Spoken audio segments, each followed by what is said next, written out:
Boulder's top stories this week. The city's flood management program earns the community discounted flood insurance rates. CU prepares to once again use its natural gas-powered turbines. And the Colorado Shakespeare Festival opens for its 55th season at CU.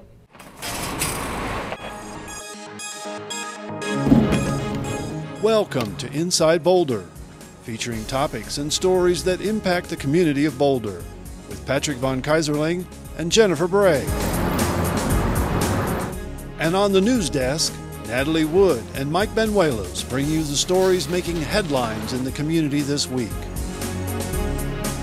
Inside Boulder News starts now. Welcome to Inside Boulder News. I'm Natalie Wood. Boulder residents and businesses will be receiving discounted flood insurance rates thanks to the City of Boulder's flood management program.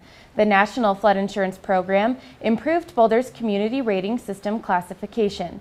This new classification will provide a 20% discount on flood insurance rates.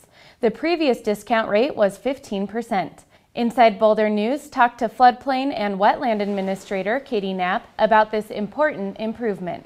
We get credit for our flood management efforts, things that exceed the minimum national requirements.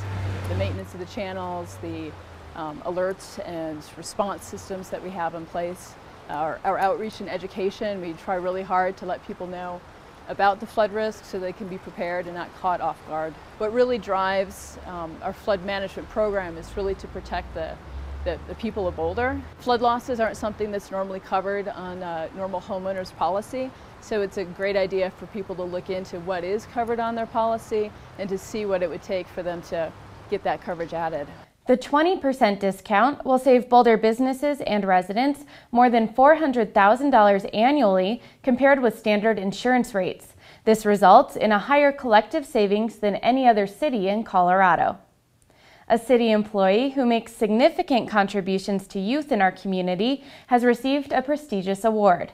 Parks and Recreation employee Alex Zinga won a Boulder Chamber of Commerce Award for women who light up the community.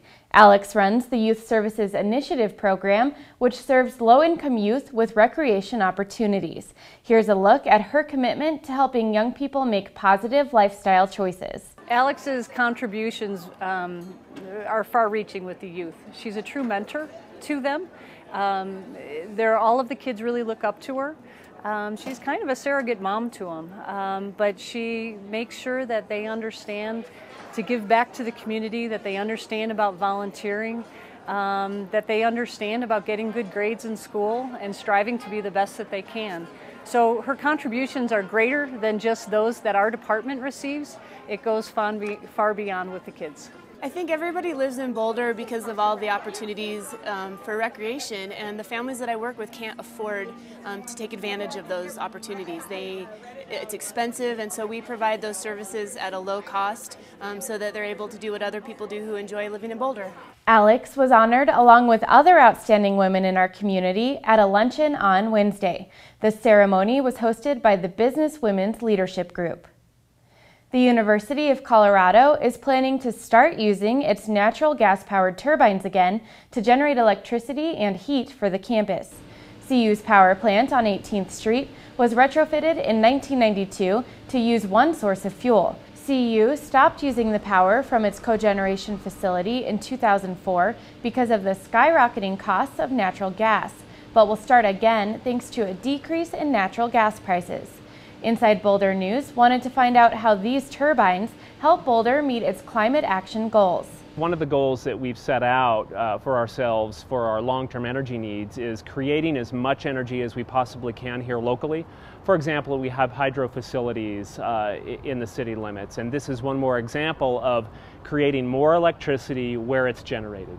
So one of the issues is, of course, is if you generate in some of the centralized power plants in Colorado, you lose some of that energy as it's transmitted over long distances. And so there's great efficiency gained by generating at the place that you're using it.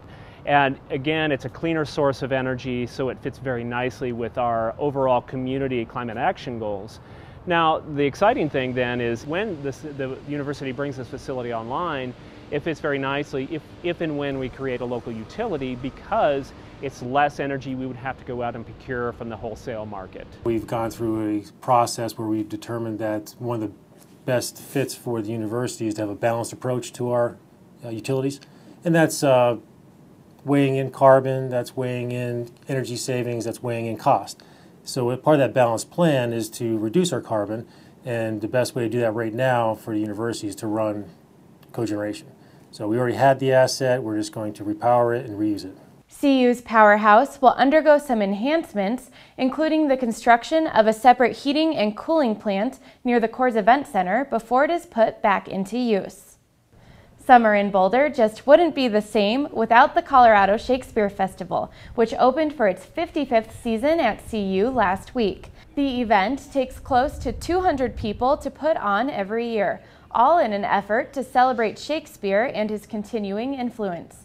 The popular festival is starting off the season with Twelfth Night. I know that some people who haven't been before think they don't like Shakespeare. Maybe they had a boring Shakespeare class in high school or in college. But Shakespeare, of course, did not write to have his plays studied in college. He wrote plays to be enjoyed, to be spoken aloud, live by actors and presented to an audience. And that's the best way to enjoy Shakespeare. So if people think they don't like Shakespeare, I would urge them to come and try out a comedy like Twelfth Night and see if they don't have a good time. Plus, the experience here is more than just a play. Most people bring a picnic on the lawn and have beforehand. We sell a variety of concessions, including beer in the theater itself. So it's an event. It's a good time. I think one of the big things for an actor that makes it different from other jobs and other performances is what you're looking at as far as this space. The Rip-On is such an amazing venue and really unique. And being out here on a beautiful summer night is really unlike any other place you could possibly perform, and something that makes the festival unique to Boulder and different from other theatrical experiences the audience might have. The Colorado Shakespeare Festival will show 5 plays this summer. The season ends in mid-August. For information on tickets and upcoming performances, visit coloradoshakes.org. Bike to Work Day is just around the corner, and there are many ways you can prepare to walk or ride to work on June 27th. As part of Bike Month, Boulder B-Cycle is offering a free B-Cycle Day on June 20th, where you can walk up to any B-Cycle kiosk and ride a bike for free. You can also take a look at the mini Bike Month events at communitycycles.org. While there, be sure to register for Bike to Work Day and check out the 40 free breakfast station locations that will be all over town on June 27th. That's all the time we have for this week. You can connect with Inside Boulder News on Facebook by submitting news tips and questions. Just search for City of Boulder Channel 8. Thanks for watching, and stick around for more Inside Boulder next.